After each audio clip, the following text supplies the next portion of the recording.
ঋণ খেলাপিদের এই সংসদে দাঁড়িয়ে বলতে হচ্ছে বাংলাদেশে টোটাল মন্দ ঋণের পরিমাণ 6,44,000 কোটি টাকা।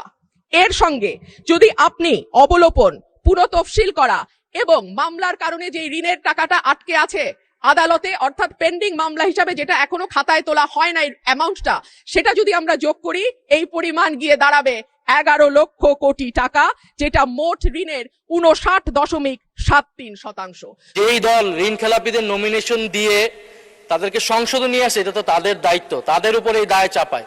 এখন যদি সংসদে এতগুলো ঋণ খেলাপি থাকে তাহলে এই সংসদকে তো ঋণ খেলাপিদের সংসদ বলবে। এখানে যারা আছেন কেউ ঋণ খেলাপি না। বলেছেন দাঁড়িয়ে যে ঋণ খেলাপিদের এই সংসদে দাঁড়িয়ে কথা বলতে, এই যে ঋণ খেলাপিদের এই সংসদ, এই শব্দ কোথা থেকে পেলেন? মাননীয় সদস্য একটু সময় দেন। আসসালামু আলাইকুম প্রিয় দর্শক, গুরুত্বপূর্ণ ব্রেকিং নিউজ আপডেট টপিক এবং তাজা খবর আপনাদের মাঝে শেয়ার করতে যাচ্ছি। শিরোনাম দেখেই বুঝতে পেরেছেন ভিডিওটি কতটুকু গুরুত্বপূর্ণ হতে যাচ্ছে। একদম না টেনে আসুন একটি লাইক করে শেষ পর্যন্ত ভিডিওটি দেখতে থাকি। যেই দল ঋণ খেলাপিদের নমিনেশন দিয়ে তাদেরকে সংসদে নিয়ে আসে, এটা তো তাদের দায়িত্ব, তাদের উপরে এই দায় চাপায়। এখন যদি সংসদে এতগুলো ঋণ খেলাপি থাকে তাহলে এই সংসদকে তো ঋণ খেলাপিদের সংসদ বলবে। এখানে যারা আছেন কেউ ঋণ খেলাপি না। মাননীয় স্পিকার, এখানে কিন্তু আমরা নির্বাচনের আগেও ঋণ খেলাপিদের বিরুদ্ধে কথা বলেছি, ঋণ খেলাপিদের নমিনেশন দেওয়া হয়েছে। নির্বাচনের পরেও আমি আমার প্রথম অধিবেশনের বক্তব্য এইখানে মাননীয় অনেক সম্মানিত সংসদ সদস্য তাদের কত কত ঋণ খেলাপি রয়েছে সেই সংখ্যা আমি উল্লেখ করেছি, তাদের সম্মানিত নাম প্রকাশ করিনি।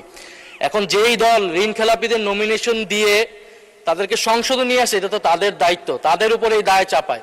এখন যদি সংসদে এতগুলো ঋণ খেলাপি থাকে তাহলে এই সংসদকে তো ঋণ খেলাপিদের সংসদ বলবে, বা সরকার দলীয় লোকেরা যারা মেজরিটি 2/3 মেজরিটি করেছে তারা ঋণ খেলাপিদের সংসদে নিয়ে এসেছে, এটা সাধারণ মানুষ এটা স্বাভাবিকভাবেই বলবে। আর আমরা সংসদকে সার্বভৌম বলতেছি, এখন এই সংসদে যদি আমরা ঋণ খেলাপিদের ঋণ খেলাপি বলতে না পারি এই সংসদে, তাহলে মাননীয় স্পিকার আমরা আর কোথায় বলবো? ফলে মাননীয় স্পিকার, আপনার কাছে অনুরোধ থাকবে যে যদি এই ধরনের শব্দ বলা হয়েও থাকে সেটা আসলে এক্সপান্ড হওয়ার মতো কোনো বক্তব্য নয়, বরং যারা ঋণ ধন্যবাদ মাননীয় চিফ হুইপ। মাননীয় স্বরাষ্ট্রমন্ত্রী মহোদয় কিছু বলতে চাচ্ছিলেন? জি মাননীয় স্বরাষ্ট্রমন্ত্রী, আপনি আপনার কথা 2 মিনিটের মধ্যে শেষ করবেন দয়া করে। তার চাইতেও কম লাগবে মাননীয় স্পিকার। দাঁড়াতে চাচ্ছিলাম না। এই মহান জাতীয় সংসদকে, আমরা জাতীয় সংসদের সকল সংসদ সদস্যদেরকে সম্মান প্রদর্শন করা আমাদের উচিত। আমি শুধু ইন্টারপ্রিটেশনটা দেব, কে কি বলেছেন সেটাতে যাব না। এখানে যারা আছেন কেউ ঋণ খেলাপি না।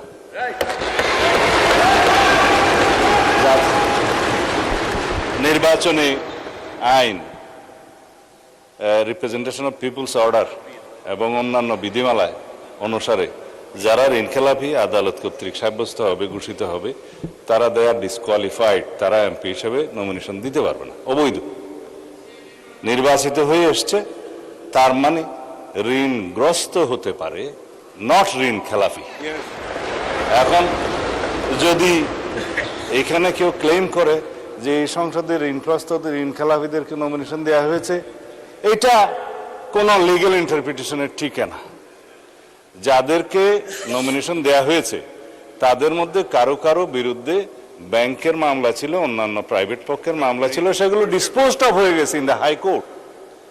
যখন হাইকোর্ট সুপ্রিম কোর্ট থেকে সেটা ডিসপোজড অফ হয়ে যায় এবং তাকে লেজিটিমেট ক্যান্ডিডেট হিসেবে ডিক্লেয়ার করা হয়, সে আর ঋণ খেলাপি নয় এবং তারা এখানে ইলেক্টেড হয়ে এসছে। এখন আমরা কেন বলছি এটা ঋণ খেলাপিদের সংসদ? কেউ কেউ ঋণগ্রস্ত হতে পারে ব্যবসা বাণিজ্য করতে যেয়ে, কিন্তু ঋণ খেলাপি হিসাবে যে এখানে ডিফেম করা হচ্ছে। সংসদে দাঁড়িয়ে বলতে হচ্ছে বাংলাদেশে টোটাল মন্দ ঋণের পরিমাণ 6,44,000 কোটি টাকা। এর সঙ্গে যদি আপনি অবলোপন, পুনঃতফসিল করা এবং মামলার কারণে যে ঋণের টাকাটা আটকে আছে আদালতে, অর্থাৎ পেন্ডিং মামলা হিসাবে যেটা এখনো খাতায় তোলা হয় নাই অ্যামাউন্টটা, সেটা যদি আমরা যোগ করি এই পরিমাণ গিয়ে দাঁড়াবে 11 লক্ষ কোটি টাকা, যেটা মোট ঋণের 59.73%। সুতরাং ব্যাংকগুলো চাইলেও সরকারকে বেশি সহায়তা দিতে পারবে না। এর বাইরে আর থাকে টাকা ছাপানো বা কেন্দ্রীয় ব্যাংক থেকে নেয়া, সেটাকে আমরা হাই পাওয়ার্ড মানি বলি মাননীয় স্পিকার, যেটা নর্মাল টাকার 5 গুণ বেশি শক্তিশালী হিসেবে কাজ করে এবং বাজারে মূল্যস্ফীতিকে অটোমেটিক্যালি উস্কে দেয়। মাননীয় স্পিকার, এবার আসি বিদেশি ঋণের কথায়। বাংলাদেশে বর্তমান সরকারের বৈদেশিক ঋণের স্থিতি $78 বিলিয়ন, বা আর সরকারি বেসরকারি খাতের মিলিত বৈদেশিক ঋণের পরিমাণ $133 বিলিয়ন, যেখানে টোটাল জিডিপির পরিমাণ $510 বিলিয়ন। এইসব দেশি বিদেশি ঋণের সুদ পরিশোধের জন্য বাজেটে রাখা হয়েছে 13.59%, যেখানে স্বাস্থ্য, শিক্ষা, সামাজিক সুরক্ষা এবং খাদ্য এই 4টি খাত মিলে পুরো ব্যয় ধরা হয়েছে 29.74%। বিশ্বব্যাংক বা IMF যদি ঋণ দেয় তবে নিশ্চিতভাবেই শর্ত হবে কঠিন, তবে ঋণের সুদ হার হবে কম এবং লম্বা সময় ধরে পরিশোধের সুযোগ থাকবে। কিন্তু IMF বা বিশ্বব্যাংক যদি লোন না দেয়, তাহলে মাননীয় স্পিকার, অন্য দেশ থেকে যেমন চীন থেকে যদি আমরা ঋণ নেই, আমাদের সুদের হার হবে উচ্চ এবং দ্রুত সময়ে পরিশোধের চাপ থাকবে। সুতরাং বাজেট ঘাটতি মেটাতে 1,09,000 কোটি টাকার ওপরে যে বৈদেশিক ঋণ আর 1,12,000 কোটি টাকার দেশীয় ব্যাংক খাত থেকে ঋণের যে লক্ষ্যমাত্রা ধরা হয়েছে, সেটা কতটুকু উপযোগী অর্থমন্ত্রী নিশ্চয়ই ভেবে দেখবেন।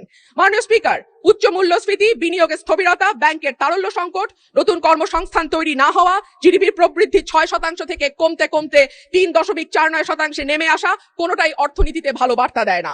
আমদানি রপ্তানির হিসাব বলে 2025-26 অর্থ বছরের প্রথম 10 মাসে বাণিজ্য ঘাটতি $22.21 বিলিয়ন, অর্থাৎ আমদানি অনেক বেশি কিন্তু রপ্তানি কম। মাননীয় স্পিকার, এখানে আরেকটা সুখবর অবশ্য আছে সরকারের জন্য।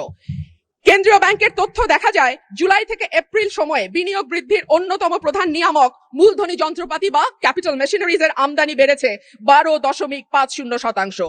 এটি নিঃসন্দেহে বিনিয়োগ বাড়ানোর একটা ভালো ইঙ্গিত।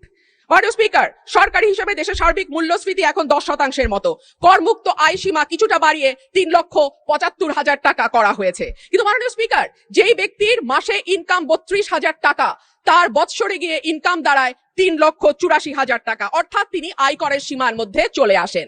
কিন্তু যেই ব্যক্তি 32,000 টাকা মাসে ইনকাম করেন, তাকে কি বাংলাদেশের এই 10% মূল্যস্ফীতির সময় কোনোভাবেই এমনকি মধ্যবিত্তের কাতারেও ফেলা যায়?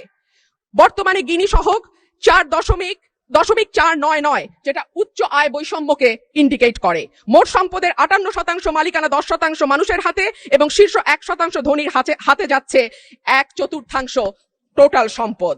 শুধু সেটাই নয়, আয়করের ক্ষেত্রে সরকারের যাবতীয় চাপ গিয়ে পড়ে সেই সব মানুষের ওপরে যারা ব্যাংকের মাধ্যমে বেতন পান, অর্থাৎ যাদের আয়কে সরাসরি ট্র্যাক করা যায়। কিন্তু যাদের আয়কে ট্র্যাক করা যায় না, এমন মানুষের সংখ্যাই বেশি এবং সে কারণে দেখা যায় বিগত 15 বছরে আমরা একজন জর্দা ব্যবসায়ী কাউস মিয়াকে 1 নম্বর হতে দেখেছিলাম ব্যক্তি খাতে ঋণ ইনকাম ট্যাক্স দেওয়াতে। কিন্তু আমরা তো জানি যে বাংলাদেশে ওনার চেয়েও আরো অনেক অনেক অনেক বেশি ধনী ব্যক্তি আছেন, কিন্তু তাদের কাউকে কিন্তু 1 নম্বর করদাতা হিসাবে পাওয়া যায় নাই।